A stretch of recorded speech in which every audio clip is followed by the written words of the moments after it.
warahmatullahi wabarakatuh. Kami dari kelompok Busiri. Perkenalkan, nama saya Muhammad Busri Faldi, NIM 23220006. Perkenalkan, nama saya Siti Anissa, NIM 23220506. Perkenalkan, nama saya Riyadi Pertiwi dengan NIM 23220492. Baiklah, di sini kami akan mempresentasikan dan menjelaskan tugas dari Ibu Dr. Neni Mulyani MKOM, yaitu pengembangan sistem. Baiklah, langsung saja ke videonya. Yang pertama adalah saya. Baiklah, langsung saja kita bahas apa sih metode pengembangan sistem itu. Jadi metode pengembangan sistem atau System Development Life Cycle (SDLC) adalah serangkaian tahapan atau proses yang digunakan untuk merancang, membangun, mengembangkan serta menguji sistem atau software.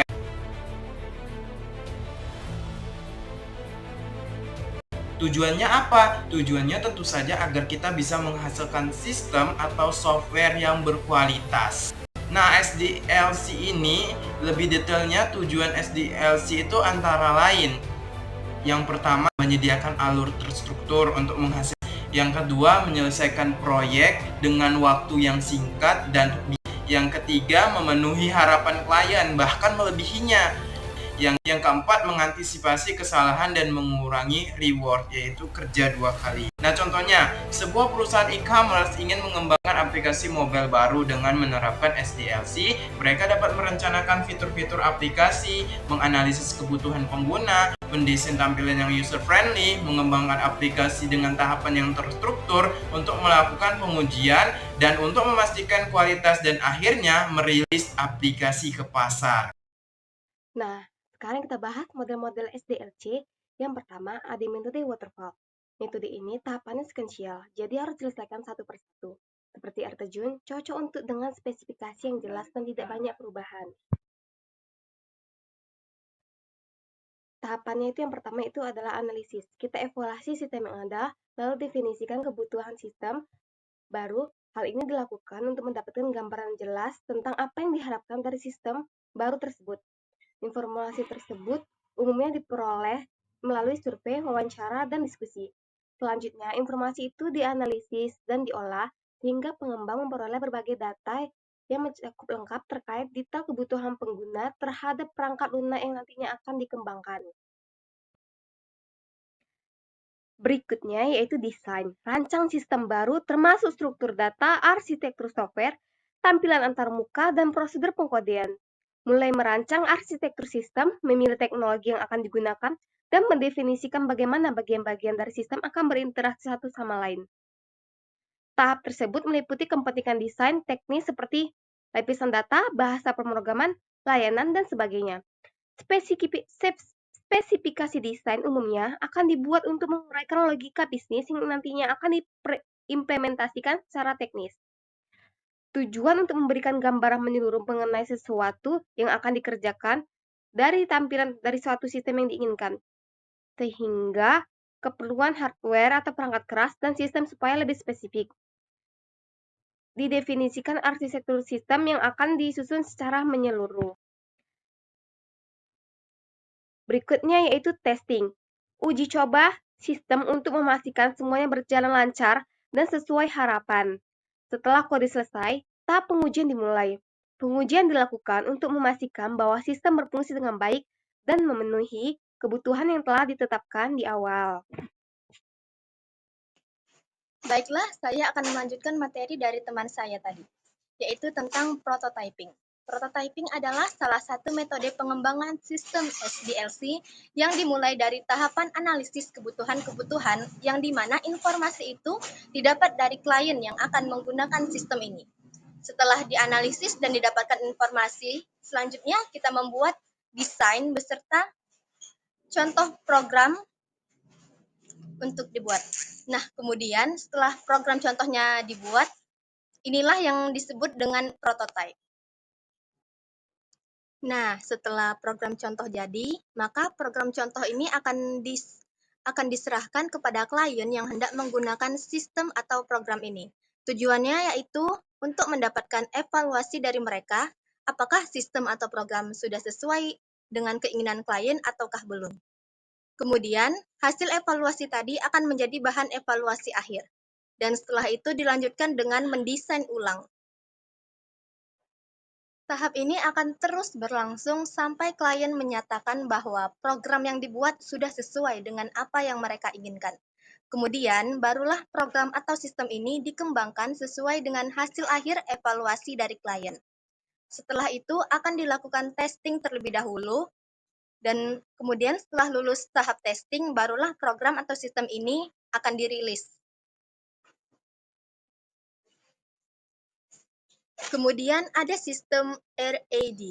RAD merupakan metode pengembangan sistem yang bersifat incremental yang dilaksanakan secara bertahap dan juga terurut. Biasanya digunakan untuk sistem yang cukup besar, namun dengan waktu yang singkat.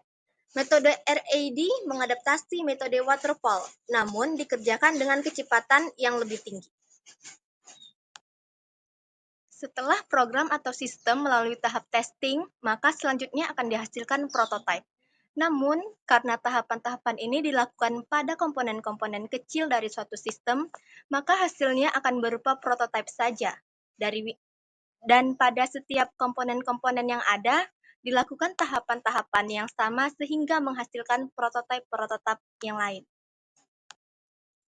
Nah, yang terakhir adalah metode iteratif dan incremental. Metode ini merupakan metode yang mengkombinasikan proses-proses pada metode waterfall dan juga prototype. Tahapan selanjutnya adalah melakukan tahapan analisis. Setelah menganalisis, kemudian kita akan memasuki tahap desain. Setelah itu akan dilanjutkan dengan tahapan pengkodean. Nah, yang terakhir adalah metode iteratif. Tahapan pengkodean yaitu implementasi desain menjadi program komputer dan kemudian dilanjutkan dengan tahap pengujian. Hal ini akan terus berlanjut dan berlangsung, sama halnya pada metode prototyping. Seberapa banyak tahapan-tahapan ini tergantung dari kebutuhan sistem yang digunakan. Bedanya dengan metode prototyping yaitu, pada metode iteratif dan incremental ini tidak dibutuhkan evaluasi dari klien. Cukup dilakukan pengujian oleh pihak-pihak internal saja. Dan jika sudah memenuhi kebutuhan-kebutuhan sesuai dengan tahap perencanaan dan analisis, maka tahapan ini dilanjutkan dengan tahapan deployment, yang merupakan tahapan akhir dari metode iteratif dan incremental ini. Sekilas kita lihat, metode iteratif dan incremental ini memang mirip dengan metode prototyping. Namun, seperti yang sudah disampaikan sebelumnya, metode iteratif dan incremental tidak membutuhkan evaluasi dari klien, hanya dilakukan pengujian oleh pihak-pihak internal saja. Hadirnya metode iteratif dan incremental ini untuk mengatasi kekurangan yang ada pada metode waterfall yang tidak mengakomodasi atau perulangan. Metode spiral bisa dikatakan kebalikan dari metode sebelumnya, yaitu metode interaktif dan incremental, yaitu di mana metode spiral ini metode memadukan antara mode prototype, namun dengan kontrol dan aspek sistematik yang diambil dari metode waterfall. Jadi, yang di mana pada metode interaktif dan incremental diterapkan adalah tahapan-tahapan metode waterfall dalam skema prototyping. Menjelaskan metode ini spiral, menjelaskan tahapan prototyping metode waterfall. Dengan ini, hadirnya metode ini diharapkan dapat menyediakan pengembangan sistem yang cepat pada perangkat lunak atau software yang memiliki versi yang harus bertambah fungsinya. Jadi, jenis seperti itu, hal ini sering kita temui di aplikasi-aplikasi yang sering kita gunakan setiap harinya, terutama di gadget kita. Seperti aplikasi-aplikasi mobile permainan, seperti game online, yang ada di smartphone kita, metode spiral ini dibagi menjadi beberapa task region atau wilayah kerja. Nggak seperti pada layar kita bisa melihat beberapa 4 task region, yaitu region environment, di mana pada region environment terdapat tahapan metode-metode sebelumnya yang kita tahu dari tahapan perencanaan. Berikutnya yaitu region analis atau analisis, di mana hasilnya akan menjadi acuan untuk tahapan berikutnya. Pada tahapan juga diperkirakan risiko dari segi teknis maupun manajemen. Dalam setiap proses hal sistem yang ada, umumnya mengembangkan sistem dengan skala besar. Jadi sangat perlu dilakukan analisis untuk memperkirakan risiko dari teknis dan manajemen. Yang ketiga yaitu region engineering. Dilakukan pengembangan dari prototipe yang sudah dibuat lalu pada tahap sebelumnya. Oleh pengembangan ini dilakukan dengan sistem yang dibangun, apakah berbasis di desktop atau mobile. Itu disesuaikan bahasa program dilakukan untuk memastikan apakah aplikasi tersebut sudah menjalankan fungsinya sesuai dengan kebutuhan awal. Region evaluation atau evaluasi dilakukan tahapan feedback atau tahapan customer evaluasi melakukan evaluasi berdasarkan feedback yang dilakukan oleh customer atau klien yang sudah mencoba aplikasi. Mencoba aplikasi perangkat lunak atau aplikasi yang sudah diarsipkan dari data tersebut.